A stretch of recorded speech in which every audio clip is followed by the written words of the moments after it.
It's the Joe Pag Show. Glad to have you here. Really glad to have back the president of Judicial Watch. It is Tom Fitton. Tom, how are you? Hey, good to be with you again, Joe. Thanks for having me. Yeah, it's always a pleasure to have you on. You are the guy I turn to for the real inside information as to what's going on in Washington in the swamp. Before we get there, though, I don't know if you noticed this, but I'm floating around last night on Twitter, but somebody has started a Twitter page called Tom Fitton's Biceps. Did you know that? I didn't see that. I'm serious. There is one. There's a page now that you can follow, Tom Fitton's Biceps, and it's a big page, so it's pretty good. You got to go check that out. But let's launch right into it. I was riding around in the car today listening to a news report on one of my affiliates, and the report was that they've now decided that the opening arguments or opening statements from the Democrats, from Schiff and the like, can be 24 hours long over 3 days. Tom, these are two bogus articles of impeachment. What the hell can they talk about for 3 days and 24 hours in setting up this sham? Well, I don't know if they're going to use all that time, but given what happened yesterday, where they essentially made their opening arguments again, they certainly would be testing the patience of even their friends in the Senate, right, to go on that long. There's no evidence of misconduct by the president, so it's all just mischaracterization and allegations. And, you know, what's frustrating about this process is that typically when you go into court, you got your evidence. Yeah. And they don't have evidence the president did what they say he did. He was concerned about Ukrainian corruption. He was concerned that America was carrying too much of the load in terms of foreign aid. He had reasonable questions about Biden. He had reasonable questions about Clinton emails. And the aid was delayed for, practically speaking, a minute and a half. Yeah, right. And there was nothing inappropriate about the questions or the delay in the aid. And by the way, they got the aid and didn't have to do anything to get it. So there was no quid pro quo there. But let's go back to what you said a minute ago. The president has the legitimate right and responsibility to investigate potential corruption. Zelensky won election in Ukraine, as you know, because he promised to get rid of corruption in Ukraine. Why then wouldn't the president of the United States say, hey, I've been hearing noise about the Bidens. Can you see what's going on? I mean, that actually legitimately is his responsibility, isn't it? Yeah, and certainly it's something within his purviews, his powers as president. So they're trying to impeach him for doing his job. Yeah, and doing his job meant asking questions about Joe Biden. There's no evidence he asked questions about Joe Biden because he was inviting Ukrainian interference in the 2020 elections. There's no evidence of that. Adam Schiff says that, but there's no evidence in the record he's presented that suggests that's the case. And, you know, when you go to court and you've got evidence, that's all you got. And your allegations and your theory of the case, it's not a reason for further inquiry. Right. You've got to have evidence showing a good faith basis to proceed as he's suggesting they proceed, which is to open the door for new testimony. And there's no reason for that. They should shut this down as quickly as humanly possible. Adam Schiff, by the way, is not the source of truth and reality. He's the guy that believes the dossier still to this day. He said it's truthful and real. He's the guy that said he had all the evidence you need on Russia collusion. He'll release it when it's necessary. I think he would have released it when Mueller was stumbling through his report in front of the committee, and he never did it then. So therefore, he was lying about having this. He also had some sort of relationship, either his staff did or he did, with this guy, this so-called whistleblower. You rightfully so call him the leaker, a month or so before the actual report was ever submitted. So there's a lot of collusion going on here. There is a coup going on here. Yet for some reason, the Democrats, they've had a couple of outs, Tom, and we talked about this. They could have dropped this entire thing when the president released the transcript. They should have, but they didn't. Why not? Why go through this embarrassment? This hasn't worked for them yet.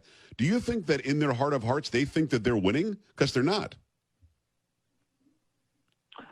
Well, they think they can win enough to, I think, undo the election or get the election to go their way in 2020. And they're using this process that the Constitution provides for to achieve a desired political result.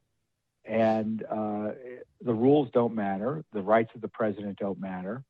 And, Republicans presume that if the president wins, he's free and clear politically. And, obviously they've drawn a different conclusion on the other side. So Yeah, I think we should take the other side seriously, at least in the sense that they see a political benefit to continuing this. From Judicial Watch's perspective, the politics aside, this is a rule of law crisis. This is a constitutional crisis. Politicians seeing a political benefit to destroying the Constitution, we got to oppose that. Yeah. It is Tom Fitton. He's the president of Judicial Watch, judicialwatch.org. Go and follow them. Follow Tom personally on Twitter as well. He's a great follow, puts up videos all the time, really explaining very simply exactly what's going on in Washington. So when we watch this unfold, the crux of the case is the president was attempting to meddle in the 2020 election by getting help from Ukraine, who he was leveraging to do his busy work. And Ukraine hasn't done anything. They got the aid. Zelensky has met with the president several times. They didn't have to announce an investigation. They didn't have to do anything to get the benefits they would have gotten anyway. So clearly the entire basis of this case is bogus. The president didn't get any due process at all. But let me ask you a question about those sitting as jurors. You've got three, I guess it's four, because the one guy Bennett's still in there, but nobody really knows it. But there are four sitting senators right now who want the president's job.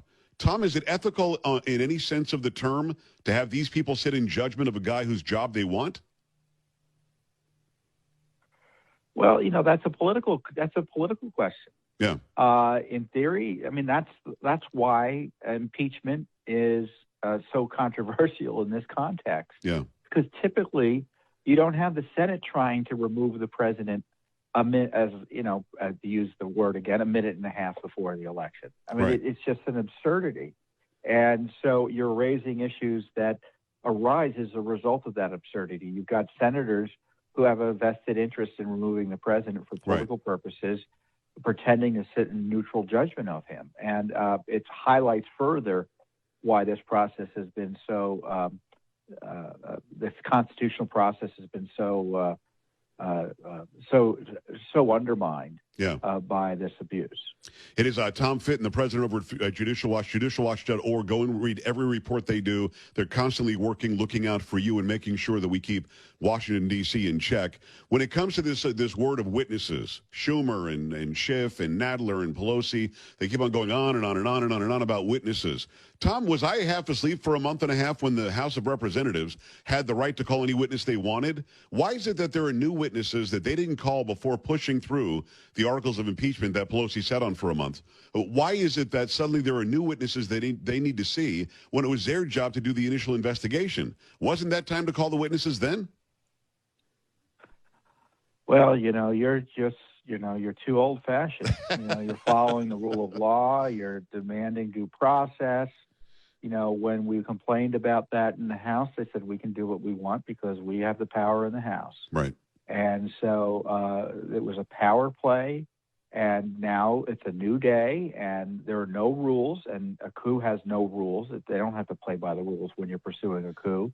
And so now the new argument is we get our witnesses and they don't get theirs. So it's perfectly consistent in some ways, and it's all part of a ploy to illicitly remove the president.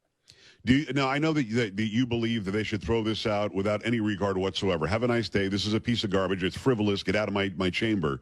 But that's probably not going to happen. The president tweeted out either today or yesterday he would like to sit in the Senate as the trial goes on. This is because he's fully engaged now.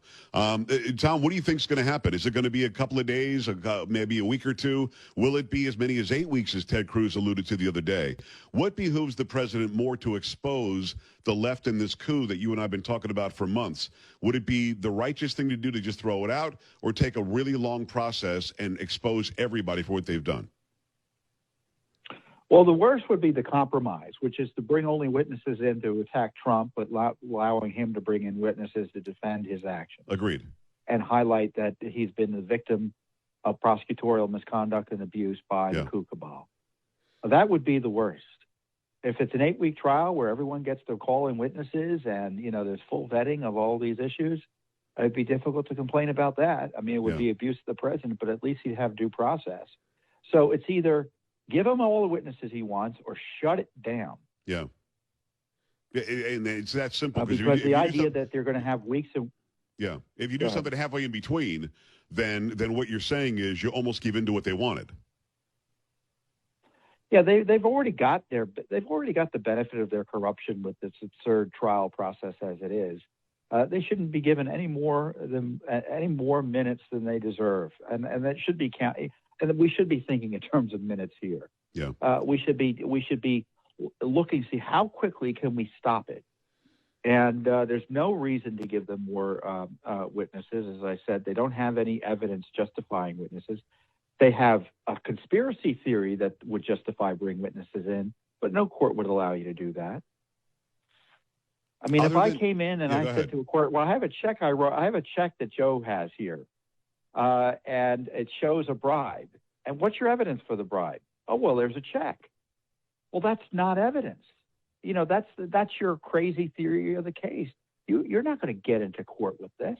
Right. And somehow they're in court with this garbage, which is even less than that.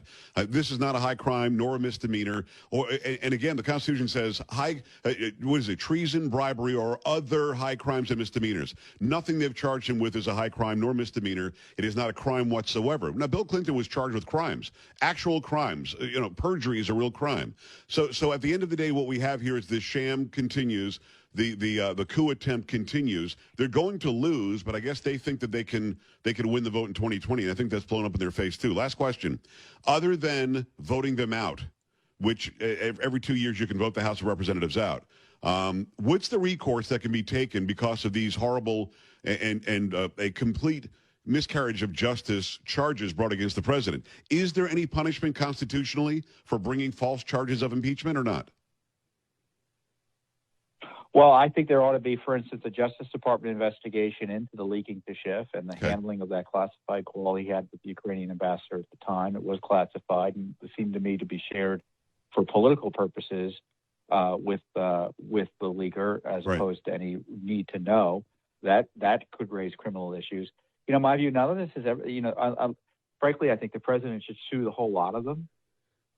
They should prosecute the whole lot of them. Not necessarily on impeachment per se, but on the Russiagate scandal and the Spygate scandal. Right. If no one goes to jail for abusing the powers entrusted to them by the American people to spy on Americans, innocent Americans, and smear them, I mean that's what are we going to expect is going to happen in the future? They're going to do it again. Well, they never stop. No, you're right. If there are no consequences, then they will never stop, and that's the scary part.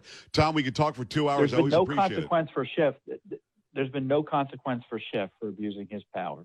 In fact, there has to be. A preeminent role, which and is I don't think that he's getting out of control. He's not getting a strong enough challenge in his district, so he's not going to be voted out. So at the end of the day, there has to be some sort of, censure him. Maybe the Republicans take the House over and they can shut him down. I don't know, but something has to happen. This guy's been out of control for a long time, and Nancy Pelosi gave him that power. It's Tom Fitton, the president of Judicial Watch, judicialwatch.org. Go and follow them. Go and check out the website. And Tom, I always appreciate the incredible job you do. Thank you, my man. You're welcome. We're back after this on the Joe Pag Show. Stay right here.